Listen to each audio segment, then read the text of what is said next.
So here's the Opel Corsa D from 2007, and it is automatic and it looks like that. Let's talk about that shifter. It has a drawing here on the lower side, A plus, a minus, N and R.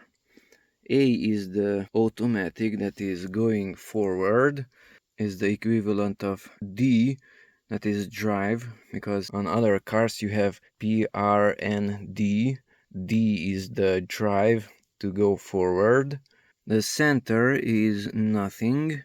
The plus and the minus, that's a manual mode. So if you just press it forward or backward, you are already shifting gears manually.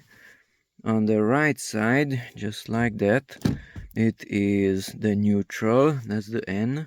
You can rev the engine and nothing will happen. And on the right down is the R, that is reverse, going backward. You have to move it in this manner to the right and down, so you cannot go from the center directly to the R. It's not moving in this direction, so it is moving to the right, but it is not moving up and down. Before you reached all the way to the right, there it is moving only down and it is not moving up, so you must follow that path to the right and down. Okay, so there is no P here, that is park. You cannot lock the two front wheels of the car by entering into a P mode, but what you can do is leave it in automatic, that is on the right side, and then stop the engine by rotating it to the left. And that leaves it in the first gear, and that will slow the entire car down because the ground has to rotate the wheels and the wheels have to rotate the pistons up and down. So it looks like that. That's the automatic, that's the shifting forward in a higher gear, that's the shifting backward in a lower gear, neutral and reverse. And notice this movement, it's always jumping back to the center, to that point.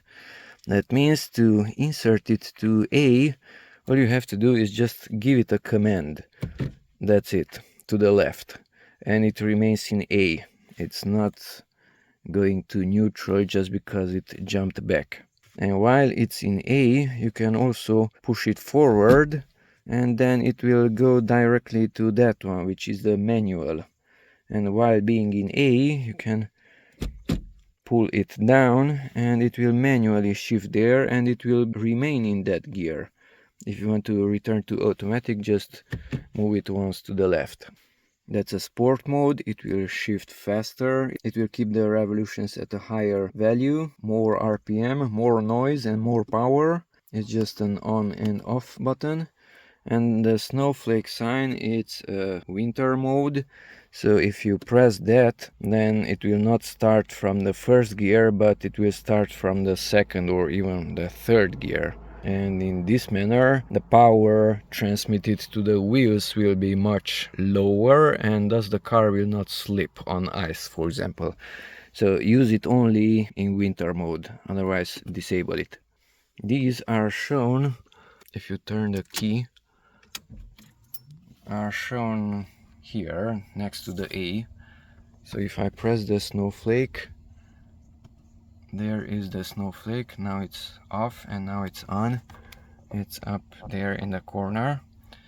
Okay, and the sport mode cannot be used together with the winter mode because that increases the power, that decreases the power. So if I press the S, that snowflake disappears. No, it doesn't disappear.